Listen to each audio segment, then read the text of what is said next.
یہ کہیں پہ نہیں لکھا کہ اگر تم 10 سال سے کسی کو دے رہے ہو تو 11 سال کو اس کو دینا ہے، بلکہ آپ کے اوپر سوالیہ نشان ہے کہ آپ 10 سال سے اس کو زکوٰۃ دے رہے ہیں، وہ فائنینشلی کھڑا کیوں نہیں ہوا، وہ اس مسکنس سے نکلا کیوں نہیں؟ آج اللہ معاف کرے، زکوٰۃ مانگ مانگ کر لوگ اس قابل ہو گئے ہیں کہ خود ان پر زکوٰۃ واجب ہو گئی۔ زکوٰۃ مانگ مانگ کر ایک ایک کیلکولیشن آپ سنو گے اور سمجھو گے۔ ہمارے ایک جاننے والے ہیں، ایک بار ہماری ان سے ملاقات ہوئی اور انہوں نے حساب بتایا، بولے اس رمضان کتنا جمع ہوا؟ بولے اس سال مفتی صاحب زیادہ نہیں ہوا۔ بولے کتنا ہوا؟ بولے صرف 17 لاکھ روپے۔ میں نے کہا اب تو تجھ پر بھی زکوٰۃ فرض ہو گئی، اگلے سال تجھے بھی 17 لاکھ کی زکوٰۃ دینی پڑے گی۔ اب تو زکوٰۃ مانگنے کے لیے لوگ ایسے آتے ہیں کہ جو بیچاری عورتیں آ رہی وہ خود سونا پہنیں گی، بڑے بڑے گلے میں ہار ہیں، ہاتھوں میں انگوٹھیاں ہیں، وہ زکوٰۃ مانگنے آنے پہلے کر اس کی زکوٰۃ نکالی کیا؟ یعنی زکوٰۃ مانگ مانگ کر ماشاءاللہ گھر بھی بنا لیا، دکان بھی بنا لی اور سونا بھی بنا لیا، ساری چیزیں بنا لی، لیکن نہیں ہم زکوٰۃ دینا۔ یہ ہو رہا کہ نہیں ہو رہا ہمارے معاشرے؟ دیکھو میرے محترم دوست بزرگوں، یہ ممبر ذمہ داری ہے، مذاق اڑانا مقصد نہیں ہے، امت کے سامنے معاشرے کی صحیح صورتحال رکھنا یہ مقصد ہے کہ معاشرہ ہمارا ہم کیوں اتنا لاکھوں کروڑوں روپے زکوٰۃ نکل رہی ہے لیکن پھر بھی آج بھی مسلمانوں کی بھوکمری کم کیوں نہیں ہوتی، حالات کیوں نہیں سدھرتے؟ اسی وجہ سے پیسہ نکلتا تو ہے لیکن جس جگہ جانا چاہیے وہاں پیسہ پہنچتا نہیں ہے۔ اس سے پہلا فقیر کہ جس کے پاس ہو لیکن ضرورت کو پورا نہ پڑتا ہو، دوسرا مسکین کہ جس کے پاس کچھ بھی نہ ہو لیکن بنیادی شرط اس فقیر اور مسکین کو دینے کی یہ ہے کہ تجھے دے رہا ہوں، اس سے کام کر، کاروبار کر اور اپنے آپ پہ اپنے پیر پہ کھڑا ہو جا، اگلے سال زکوٰۃ مانگنے نہیں آ رہی۔ وَالْعَامِلِينَ عَلَيْهَا، تیسرا مستحق قرآن کہہ رہا ہے، عاملین جو زکوٰۃ کے جمع کرنے والے لوگ ہوتے ہیں۔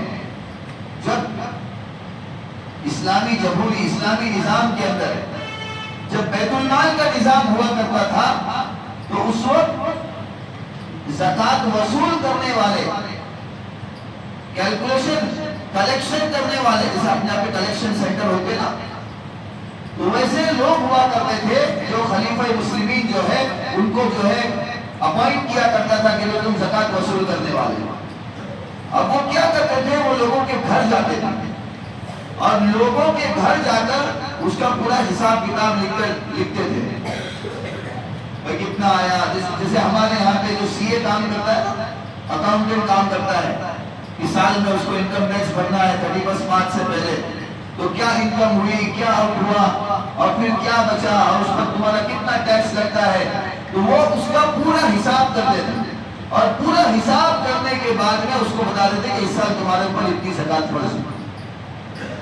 تو اس کو کہتے ہیں عاملین علیہا، کہ زکوٰۃ وصول کرنے والے، حساب کتاب کرنے والے جو لوگ، اب وہ نظام رہا نہیں، تو یہ جو حصہ ہے، یہ جو حصے دار ہے وہ بھی بہت کم رہ گئے۔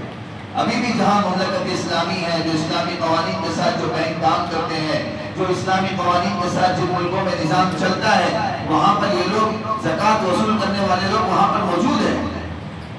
صرف ایسا نہیں کہ آیا پاؤٹی بھاری کہ تمہاری 5,000 کی رسید، کہ تمہاری 10,000 کی رسید، اس کو عاملین نہیں کہتے ہیں، اس کو عاملین کے زمرے میں نہیں لانا کہ آئے رسید بک لے کے بیٹھ گئے اور کہا نہیں آپ کی 5,000 کی رسید، یا آپ کی 10,000 کی رسید، یا آپ کی 20,000 کی رسید۔ عاملین، قرآن جن عاملین کو کہہ رہا ہے وہ ایسا سی اے، ایسا چارٹرڈ اکاؤنٹنٹ کام کیا کرتے تھے، آپ کا پورا سال بھر کا حساب دیکھ کر آپ کی زکوٰۃ کتنی فرض ہوئی وہ آپ کو بتایا جائے۔ اور چوتھی صورت، چوتھا مستحق قرآن کہہ رہا ہے وَالْمُؤَلَّفَةِ قُلُوبُهُمْ، تالیف قلب، کہ جو شخص نیا نیا اسلام میں داخل ہوا ہو، پہلے لوگوں پر حالات آتے تھے، تکلیف آتی تھی، مصیبت آتی تھی، کہ جب وہ اسلام میں داخل ہوتا تھا تو لوگ اس کو گھر والے اس کے گھر سے نکال دیتے تھے اور اس کے گھر والے اس کو چھوڑ کے چلے جاتے تھے، اس کا باپ اس کو جائیداد سے بے دخل کر دیتا تھا۔ تو یہ ساری مصیبتیں جو ہے ان پر آتی تھی، اس لیے اسلام نے چوتھا زکوٰۃ کا حقدار جو بتلایا وَالْمُؤَلَّفَةِ قُلُوبُهُمْ، کہ جو نو مسلم ہے، جو نئے نئے اسلام میں داخل ہوئے ہیں، ان کا دل نرم ہے، ان کی ہمت جمانے کے لیے، ان کے قدم جمانے کے لیے آپ زکوٰۃ کا پیسہ پر استعمال کر سکتے ہو۔ دیکھو ایک بنیادی مسئلہ اس میں آپ سمجھو، زکوٰۃ یہ عبادت ہے۔ زکوٰۃ کیا ہے بھائی؟ عبادت ہے۔ جیسے نماز عبادت ہے، روزہ عبادت ہے، اسی طریقے سے زکوٰۃ بھی عبادت ہے۔ اور جہاں مسئلہ عبادت کا ہوتا ہے وہاں مسئلہ صرف اور صرف اللہ کا ہوتا ہے اور اسلام کا ہوتا ہے۔ جہاں مسئلہ کہ عبادت غیر اللہ کی ہو سکتی ہے اور عبادت کا تعلق غیر اسلام والے سے ہو سکتا ہے، نہیں ہو سکتا۔ آپ غیر مسلم پر نماز پڑھ سکتے نہیں پڑھ سکتے۔ اسی طریقے سے عبادت کا تعلق صرف اور صرف اللہ سے اور اسلام سے ہے۔ یہی وجہ ہے کہ زکوٰۃ کا مستحق صرف مسلمان ہے۔ آپ زکوٰۃ غیر مسلم کو نہیں دے سکتے۔ اب کوئی یہ کہے کہ شریعت کتنی ظالم ہے کہ مسلمانوں کو دینا غیر مسلموں کو نہیں دینا، تو زکوٰۃ چونکہ عبادت ہے اس کے لیے اللہ کا حکم ہے کہ یہ میرے ساتھ ہے، میری شریعت کے ساتھ ہے، اسلام کے ساتھ ہے، اللہ کے ساتھ ہے۔ لیکن غیر مسلم کے لیے اللہ نے رکھا ہے صدقہ۔ کیا رکھا ہے؟ زکوٰۃ میں جو رینج ہے 2.5%، صدقے میں کوئی رینج ہے؟ اللہ نے کھلا رکھا ہے، انلیمیٹڈ، جتنا دے سکتے ہو لوگ۔ اور زکوٰۃ میں اللہ نے رینج رکھا ہے کہ 2.5%۔ تو زکوٰۃ کا تعلق امت کو، معاشرے کو فائنینشلی باہر نکالنا، اپنے پیر پہ کھڑا کرنا، ایک اچھا امت اسلامیہ کا معاشرہ کھڑا کرنا جس میں ضرورت مند کی ضرورت بھی پوری ہو اور وہ اپنی ضرورت پوری کر کے آگے چل کے آنے والے اور لوگوں کی ضرورت پورا کرنے والا بن جائے۔ یہ جو ہے زکوٰۃ کا بنیادی مقصد ہے۔ اس لیے زکوٰۃ صرف اور صرف مسلمانوں کا حق ہے، غیر مسلمان کو زکوٰۃ نہیں دے سکتے۔ ہاں لیکن غیر مسلم کے لیے اللہ نے صدقے کا دروازہ کھلا رکھا ہے کہ صدقہ آپ جتنا غیر مسلم کو دے سکتے ہیں دے سکتے ہیں۔ باقی کے 4 مستحق انشاءاللہ سبحان اللہ۔ کسی غیر مرد کا ہے تو وہ حرام ہے۔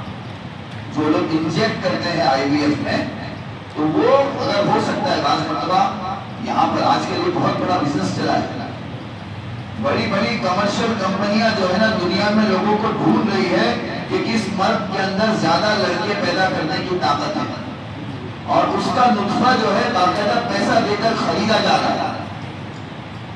تو وہ کیسے پتا چلتا ہے؟ جیسے کہ ہمارے یہاں پر ایک بھائی رہتے ہیں یہیں پر پیچھے اگروال واڑی میں، ان کے ماشاءاللہ 17 لڑکے ہیں اور 1 لڑکی ہے۔ تو آپ کو کمپنی والے کو پتا چل گیا تو وہ ان کے پاس آتے ہیں کہ بھائی آپ کا نطفہ آپ ہم کو دیں، اس کی جو قیمت ہے آپ بولے۔ تو ایک یہ سائنٹیفک چیز ہوتی ہے کہ بعض لوگوں کے اندر جو ہے وہ مادہ الگ ہوتا ہے کہ ان کی جنس سے جو لڑکے پیدا ہوتے ہیں، بعض لوگوں میں جو ہے لڑکیاں پیدا ہوتی ہیں، نارمل سائنٹیفک چیزیں ہیں۔ تو IVF اگر آپ کرا رہے ہو تو اگر نطفہ کسی اور مرد کا استعمال ہو رہا ہے تو وہ حرام ہے، ناجائز ہے۔ اگر خود کے شوہر کا استعمال ہو رہا ہو تو وہ جائز ہے۔ انشاءاللہ دعا کی دعا انشاءاللہ۔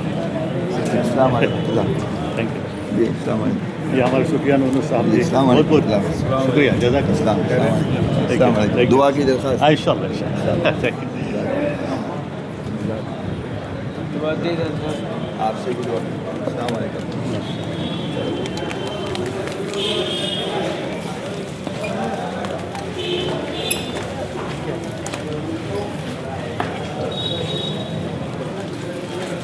آج شیخ مصری میں انشاءاللہ تراویح کے لیے آئے تھے، اور یہ جو بہت ہی پیارا جو زکوٰۃ کے بارے میں جو بیان کیے وہ اپنے سفیان ونو صاحب، الحمدللہ بہت ہی مفتی صاحب کا بیان بہت ہی پیارا ہے ماشاءاللہ.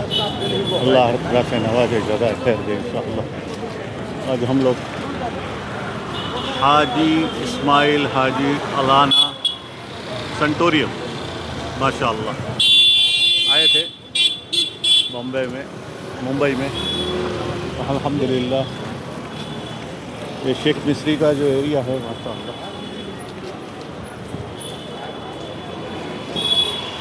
یہاں پہ مونو ریل کا برج ہے. مونو ریل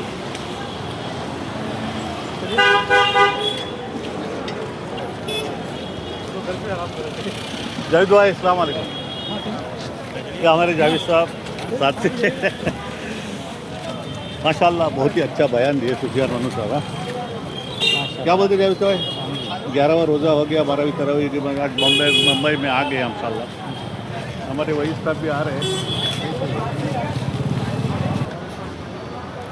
یہ ٹاور ہے سفیان ونو صاحب کا ماشاءاللہ بہت ہی پیارا.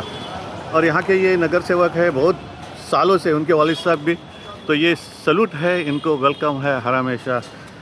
اچھا کام انجام دیتے رہتے سب کے لیے ماشاءاللہ. تو ونو صاحب آپ کو بہت بہت مبارک. یہ ٹاور یہ دیکھو بہت ہی پیارا بہترین. تو جاوید بھائی آج کی تراویح ماشاءاللہ سفیان ونو صاحب کے ساتھ پہلی مرتبہ الحمدللہ. سلوٹ ہے سفیان ونو صاحب کو اور ان کی کارگزاری کو الحمدللہ. اللہ نوازے, جزائے خیر دے. کیپٹن شوکت فاطمہ زکریہ ناوڑے آپ سے مخاطب ہے. شیخ مصری سے انشاءاللہ. Thank you very much. السلام علیکم ورحمۃ اللہ وبرکاتہ. Thank you.